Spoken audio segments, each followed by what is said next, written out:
Okay, we're going live. We'll do it live. We're doing it live. Okay, we're doing it. Doing it live, guys. All right. There's like a real loud movie or something going on downstairs, so please forgive the audio quality. I mean, unless you can't hear it, then I just seem like a crazy person who hears movies in his head and is apologizing for it. In which case, perhaps you can find some humor in that. Hey, you want to get high, man? That stimulates your mind. Get up, Chucky! What have we got here? A fucking comedian. Rogin, Kim. Welcome to the Rogin Kimcast. It's me, your host, Rogin Kim. It's been a while. That's a motorcycle. Can you hear that? What? It's really silly to be sharing the outside noise with you. It's not about them, it's about us. How are you doing, dear listener? A little bit about me. I'm from the Valley. Am I? No, well, I'm from LA and the Valley. I lived in LA and the Valley. It's very confusing. I moved around a lot. Broken homes, where are you at? Yeah, broken homes. Okay. Not broken home people aren't the only ones. Broken home people? People from broken homes aren't the only ones who move around a lot. Divorced families, wealthy families, military families, poor families. They all move around. People move around a lot.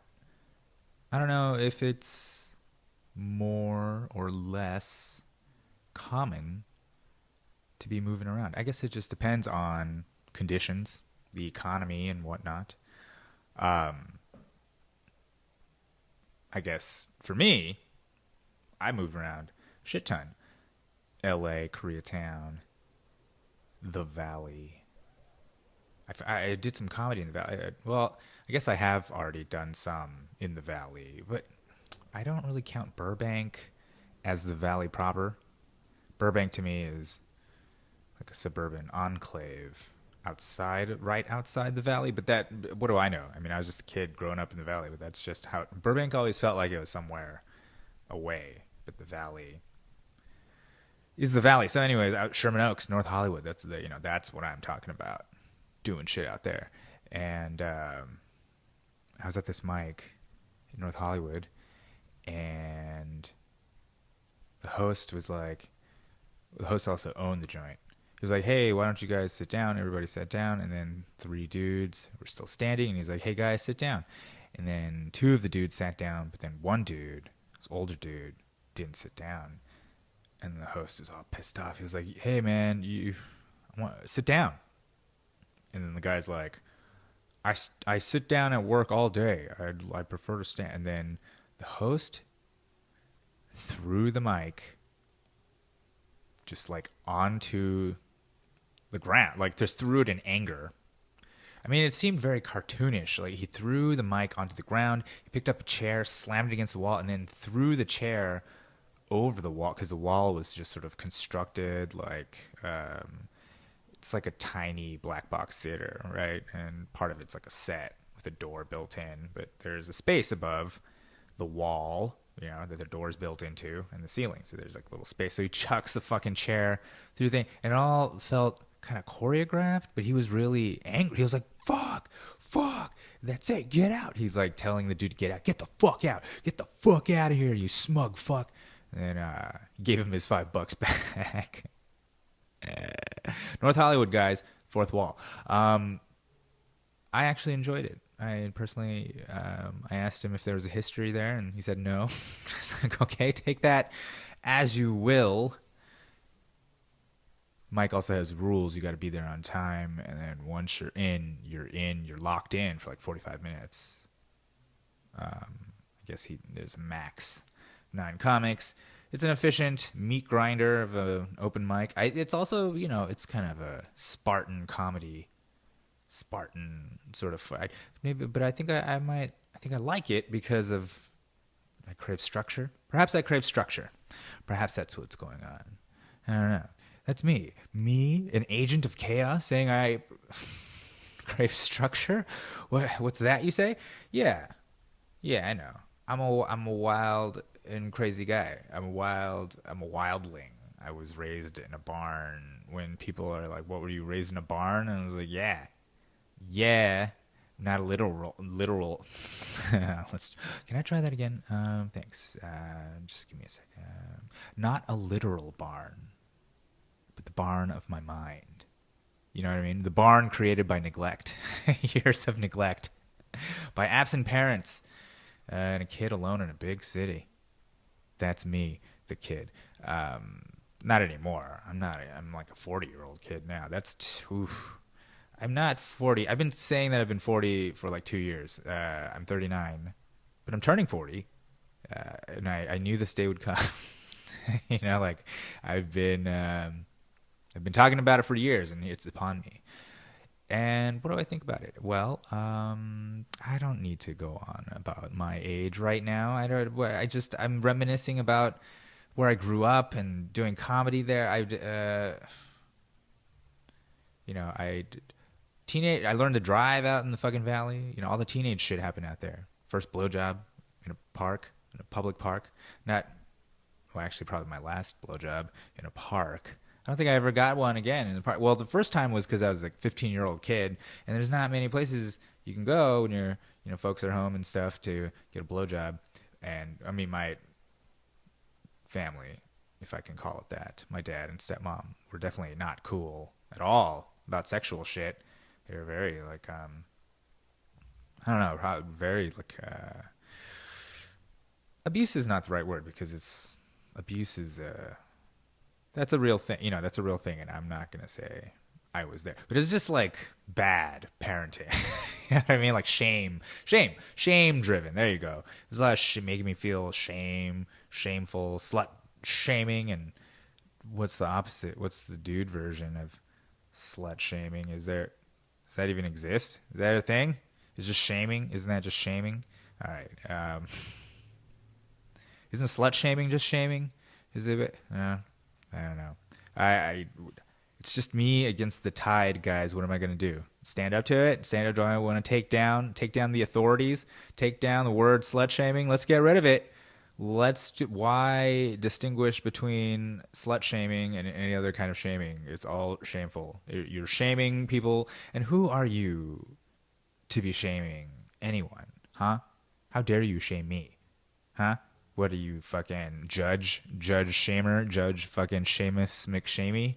Fuck you, Your Honor. That's what I have to say to you. All right, so that was just a little I don't know, inspirational, off the cuff. I was just riffing there. That was it's a shame I didn't write any of that down. Okay.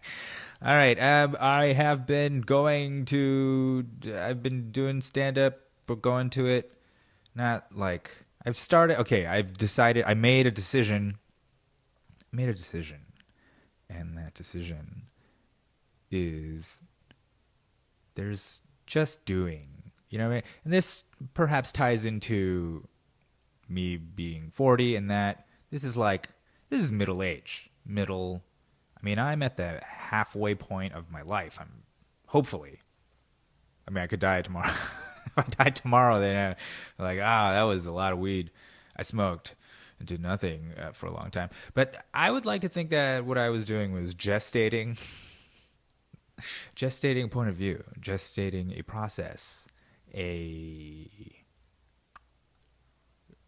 oeuvre. No, that's not the right. Oh my God. I've just decided, look, I'm gonna do shit. I'm gonna do shit, and that's all. That's what all we can do. That's all we can do, right? Because I can kind of like worry and be sad about stuff, and I don't know. That's pretty vague, isn't it? What am I fucking saying? Well, there's like a lot of existential dread, I feel like, permeating the world. I mean, it's not just me, right? Am I the only person? Wouldn't it be something if I was the only person who was like, oh, there's nuclear war and climate change and robots or whatever, all these things. Technology is it's outpacing us. There's overpopulation. There's conflicts all around the world. Destabilizing conflicts. The strange return to maybe some kind of neo-feudalism, right? Maybe there's going to be like a vast inequality of wealth where, this aristocracy, right? That has most of the wealth, and then the rest of us are just we're slaves. I mean, or is that a strong word? The servants, or just in debt? Perhaps just debt. That's all it is, But that's just possibly going to get worse, right? And we're all locked in. What if there's something kind of disaster? If there's a real disaster and society destabilizes, like a huge swath of the population is just like killed off. There's a sort of breakdown of the government order until new forces rise, right? And of course there'll be conflict, right? Some people will want to run some parts some way, and other people will want to run parts another way, and they want to take parts too, and that's just natural, right? As long as we're these hominid monkeys, tribal, like, primates, I think probably end up devolving as long, like the order of society and the order of civilization seems to be a check, I think, against that stuff. I don't know, because I'm biased, right? We all are. We're civilizationally biased, right? But I don't know what it's like to be a nature boy, right? To be out there, having grown up in the, like indigenous people or people who are still out there now, I guess, But most people are touched by technology. I don't know if they. I mean, I guess it's possible. It's possible that they find evidence of people or whatever, then it turns out to be a hoax or whatever. I think that happened last year or something, a year or two ago in the Amazon. It's supposed to have found some tribe, but then it turned out the whole thing was staged. But that doesn't mean they're not out there. Primitive. We would call them primitive, but perhaps what they are is free of the constraints of civilization and technology. Free to be. I don't know what I'm talking about. That's. I don't know. I just think shit must have been wild. It must have been so wild because there's a lot of like rules and order. There's things we say bless you to people. Why do we say that? Why do we, even people who don't believe in God, bless people when they sneeze, right? Because it's like when you sneeze, your soul was supposed to have jumped out of your body. That's really where it's from. Your soul, and you're dead and you better be blessed by a person or that soul's gone. The devil might snatch it, huh? You want that? You want to be responsible for that? So you say bless you, and that still it's polite now. Now it's no longer crucial in a spiritual or a theological sense in the grand war between good and evil. You're not picking sides between heaven and hell there. Now it's just being polite. If you don't say bless you, you might be construed as rude. They might be like, who is this rude son of a bitch who didn't say bless you, right? Remember the movie Dogma where Ben Affleck and Matt Damon shoot up the whole boardroom or whatever at the movie or whatever the fucking Golden Calf place was? Am I losing you here? You guys see the movie Dogma? No? Kevin Smith, who we almost lost to a heart attack. Get better, Kevin. I mean, oh man, I was trying to keep it straight. I talked to my friend Kevin Smith, but we're not friends. I don't know him. I know of his work though. It's very good stuff. So what am I babbling on about? God damn it. I'm going on about order, chaos, civilization, the check of the natural human instincts, primal instincts, animalistic. What is that? I feel like those instincts are the instincts that are born of evolution, right? Like millions of years of harsh physical evolution, selective adaptations, behavioral adaptations, right? To make it in this crazy world, right? Without the benefit of modern technology, without the benefit of medicine, without the benefit any of this stuff, we had to fucking use our brains. We had to develop not just strategies, not just things to do. Like, like a strategy I feel like is like preserving food and like, things you kind of actively have to do to live. But I'm talking about like mechanisms, right? Like anxiety, fear. You know that if you're in a group of people, if you're like surrounded by a group and then all of them duck at the same time, you'll duck too. Like you can't stop it. It's instinct. Can't stop it. You try. I'm sure maybe there's got to be like one. No, but it's an instinct. And the reason is there used to be fucking giant birds and shit. There used to be giant fucking birds that would swoop down, steal you or your baby, steal a child, steal probably a grown human. Probably there might have been big ass birds that could jack a human, and this would be before arrows, before we had any way of getting revenge, right? Because even once we had bows and arrows, I'm sure they would still fuck you up, sneak up on you. And then you'd be like, get him with an arrow for me, right? And then start putting feathers on the ends of arrows and fly straighter, right? So you kill more birds, you get more feathers, right? More arrows, birds of a feather, flock dead together. That was not a good attempt. I should be writing all this down though. This is okay.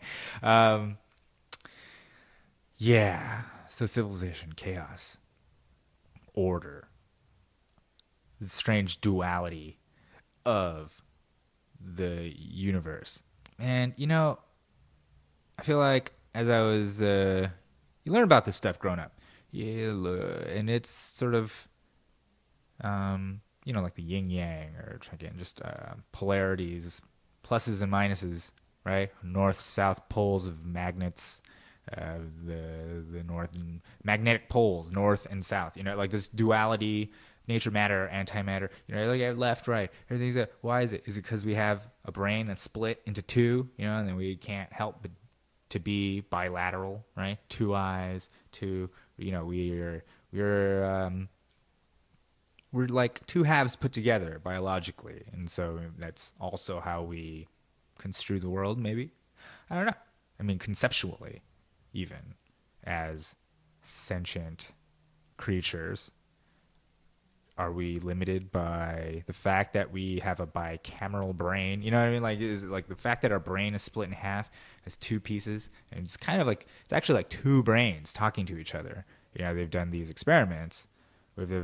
Some people have had to have it's called the corpus callosum, which is the shit that unites the two halves of the brain. It's like the little bridge in between the two that allows two sides to communicate with each other.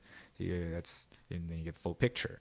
And some people have crazy epilepsy and shit, and it helps to sever that connection. Treat their epilepsy. And once they've done that with a few people, they've noticed some crazy things. Like one of the things they notice is that there's actually two brains.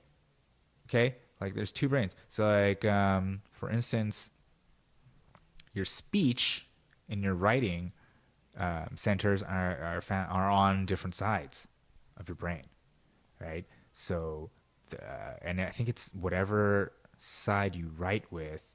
Like if you're right-handed, then your left brain is where the writing center is, right? But then your speech then is on the other side. So what they'll do is they can, and your eye, by the way, your eyes also work the same way. We're strangely crisscrossed as well. So we're bicameral and then crisscrossed. And so if you take somebody who's got their corpus callosum severed and you cover their eye, right? The eye that's on the same side as their speech center, right?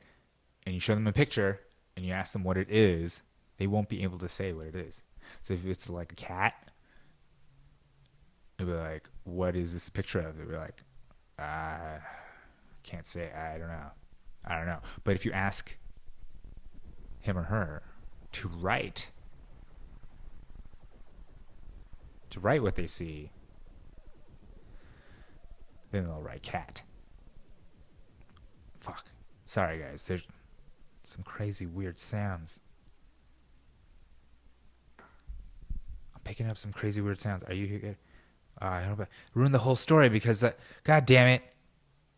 I apologize. That's it. There's like this weird buzzing noise going on, and it totally ruined my flow, man. I was like going on about the fucking, like the brain severed in half, brain severed, bicameral mind, right? Corpus callosum. Yeah, so if you ask a motherfucker who's got their shit severed, you know, if they see a picture of a cat, they can't say it, but they can write it. They can write it because the side of the brain that controls the writing has seen it, and it writes. That means we have two brains and they communicate to each other all the time. They have all these other crazy experiments where they find out, like, sometimes the two brains are saying different things. They say different things, and then it's, you know, so like you'll write one thing, but like say one side thinks it's a cat, the other side thinks it's a dog. You'll say dog, but you'll write cat. What does that mean? What does that mean for us as people? Perhaps, at the very least, it maybe means that we're not who we think we are. Like maybe there's no, this idea of like me, I'm Rogin. I'm a guy, you know, I'm in LA, I'm almost 40, and I like comedy, I do comedy, and okay, so, you know, whatever, like that whole idea, it's really a product of these two separate brains talking to each other, taking in the data, right, from all the sensory input, putting it all together, and like coming up with these constructs, the construct of me, myself, like that idea, the uniqueness, the oneness of me, all that is actually an illusion created by two brains. So there's not even one brain behind all of that, right? It's a two brain thing going on. So anyway, when you say bless you, you might as well say it twice because there's two brains in there. I mean, does that mean we have two souls? Does that mean we have to, you know, it calls into question a lot of things metaphysically and theologically or whatever, like this idea of the soul, the seat of the soul, the mind-body duality, all that stuff. You know, we have two fucking brains. What does that mean? Does that mean we're a trinity? There's a trinity, there's two brains, and then the synthesis of the two, and so that's where the trinity comes from. That's why 3 is a magic number, and that's why there's the Triforce in The Legend of Zelda. No, those are all coincidences involving the number 3, you silly person. All right, so I don't need to talk about Trump, right? I don't need to talk about current events, do I? There's too much current events. Aren't you tired of current events? They're all over the place. You got current events when you open the computer, you got your current events on your phone, the current events on the TV, your current events on the newspaper, current events on the radio. And fucking, you want comedic current events? Sure, we'll do it. We'll do the Daily Show. You want some smug dude talking about it with a panel? We'll have Bill Maher. We'll have politically incorrect. We got it. You want current? Let's talk about what's going on a million times over, all day, all night, at any time at your disposal on your phone. If anything happens, you'll know. You will know. You'll know. Unless you're like, what are you, in a movie, in a spelunking? I don't know. Whatever you are doing where you don't have your phone and you're not connected to what's going on, to current events. All right? You're out. Do you feel that FOMO? Do you feel it? Are you a FOMO sapien?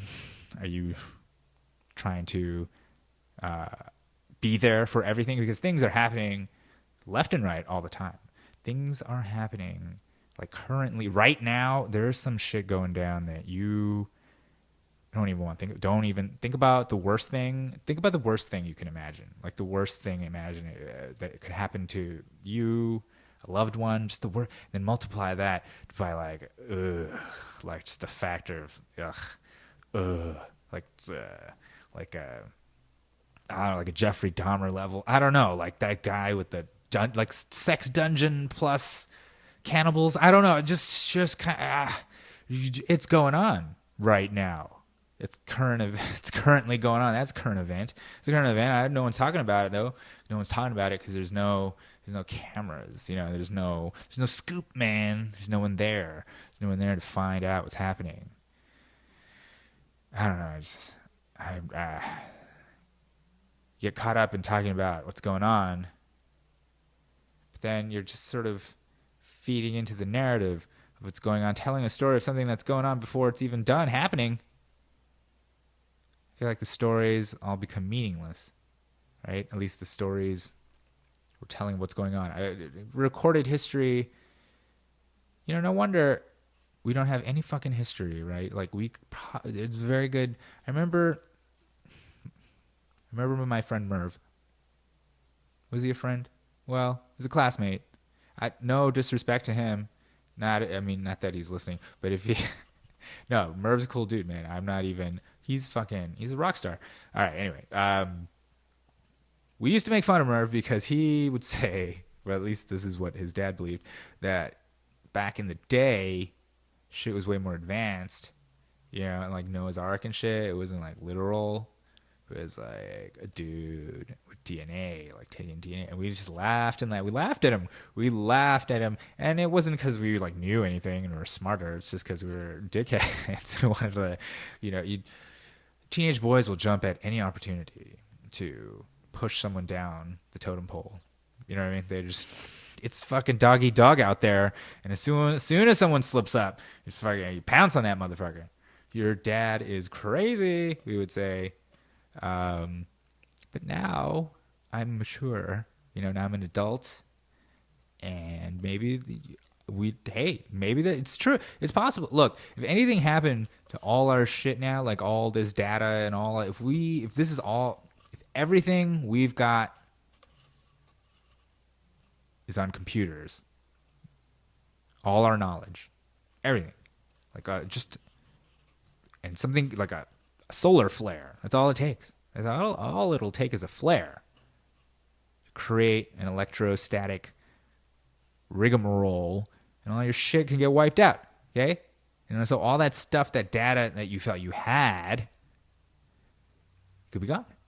It could all be gone. It's kind of like in the new Blade Runner or whatever. Like the debt was all wiped out, which is great. But then that would usher in a new era of feudalism. I would feel like that's probably what's on the horizon, everyone. Unless you rise up right now. No, I'm kidding. I definitely am not advocating.